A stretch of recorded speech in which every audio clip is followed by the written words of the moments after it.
तो अब दूसरे साथी से मैं आप लोग को मिलवाने जा रहा हूं, लेकिन उनसे पहले परिजनों से पूछे कि रंजीत सर को आज इस स्टेज पे देख के कैसा लग रहा है। सबसे पहले बिटिया। बहुत अच्छा लग रहा है।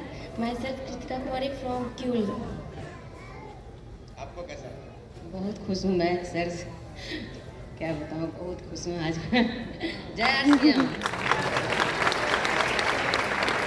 समझ लीजिए, भावनाओं का कोई शब्द नहीं होता। ये से नो, तो एक बार जोरदार तालियां होनी चाहिए। अब मैं माइक हैंड ओवर करने जा रहा हूं। धैर्य किन्हीं से सीखना है तो वो रंजीत सर हम लोग के बीच मौजूद है। तो एक बार जोरदार तालियां रंजीत सर को। मैं माइक को हैंड ओवर करने जा रहा हूं। Please welcome sir. बहुत बहुत धन्यवाद। नाम रंजीत कुमार, रहने वाला क्यूल का हूँ। बहुत कम शब्दों में मैं आज आपके बीच कुछ बातचीत करना चाहूँगा। सबसे पहले मैं धन्यवाद करना चाहूँगा अपने महागुरुजनों का, जिन्होंने अपना आशीर्वाद और अपना मार्गदर्शन मेरे ऊपर बनाए रखा और एक साधारण LIC अभिकर्ता को एक बहुत बड़ा विशाल नेटवर्क के साथ इस RCM बिजनेस का एमराल्ड अचीवर बनाया। कोई और नहीं, RK सिंह जी और सुजीत सर के लिए एक बार जोरदार ताली जाए। और धन्यवाद उनका भी मैं करना चाहूंगा, पूरी इंटायर टीम का, जिन्होंने मुझे साथ दिया, सहयोग दिया और इस बिजनेस में कार्य करने के लिए बार बार अपलाइन और डाउनलाइन के रूप में दोनों कड़ी मुझे प्रेरित करता रहा, जिसका नतीजा आज आप परिणाम स्वरूप देख पा रहे हैं। कहानी बहुत लंबी है, बस मैं इतना कहना चाहूंगा कि जब मैं इस बिजनेस में आया था तो LIC का एजेंट हुआ करता था। बहुत तेजी से मैंने काम किया, लेकिन कुछ घटनाएं मेरे जीवन में घटी। बिल्कुल संक्षेप में, बहुत अच्छे तरीके से मैंने काम किया, लेकिन सेकेंड फेज की जब शुरुआत हुई, बहुत तेजी से काम करना चाहता था। पिताजी को पैरालिटिक अटैक हुआ 2014 में। लगातार 1 साल तक पटना क्यूल मैंने करता रहा। स्थिति कुछ ऐसी बनी कि फरवरी में 2015 में उनका देहांत हुआ और मैं ये सोचा कि अब पिताजी गुजर गए तो मुझे काम करने में बहुत आसानी होगी, क्योंकि बार बार जैसे ही घर से निकलते थे फोन आ जाता था कि पिताजी सीरियस हो गए। बैक टू पेवेलियन वापस घर आता था। पिताजी के गुजरने के बाद काम की थोड़ी सी स्पीड आई। ठीक 4 महीने के बाद मेरे सगे बहनोई 4 महीने बाद डेथ कर गए। फिर मैंने सोचा कि फिर मैं इससे बाहर निकलूं और निकलने के बाद मैं इस कार्य को आगे बढ़ा पाऊं। ठीक 8 महीने बाद दूसरे बहनोई का देहांत हुआ और इमेजिन नहीं करेंगे आप मेरे भाई, मेरे दोस्त, लगातार 1 साल मैंने जिया है इस दुख भरे समय को।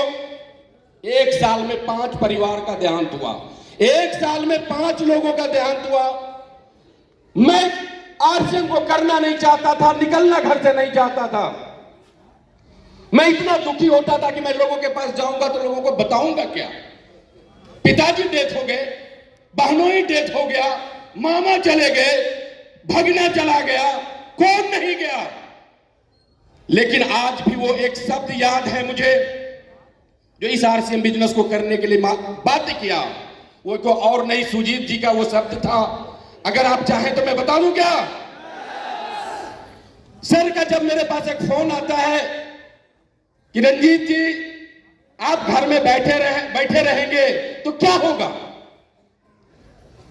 आप अपने शरीर से, पैसे से आपने अपने परिवारों का साथ दिया, लेकिन आप सोचिए कि आज आपके परिवार के साथ ऐसा हुआ, कल जब आपके साथ ऐसा होगा तो आपके बच्चे, आपकी बीवी के साथ कौन खड़ा मिलेगा? और सर की ये शब्द मुझे दिल को चुभ गई और मुझे एक प्रेरणा मिली कि बेटा रंजीत, घर में बैठे रहोगे तो कुछ नहीं मिलेगा, बाहर निकलो।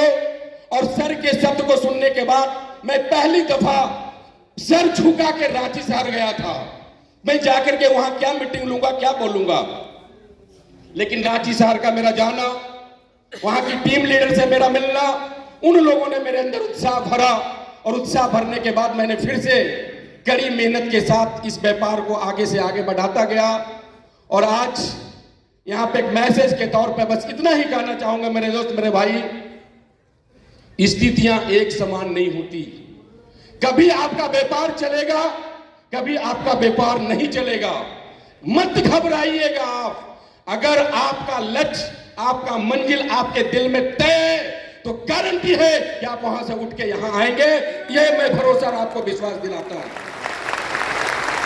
बहुत ज्यादा कुछ ना करते हुए एक छोटी सी लाइन, लक्ष्य ओझल हो ना पाए कदम मिलाकर चल, लक्ष्य ओझल हो ना पाए कदम मिलाकर चल, मंजिल तेरी पग चूमेगी आज नहीं तो कल। जय आरसीएम, जय आरसीएम। बहुत बहुत धन्यवाद। Thank you.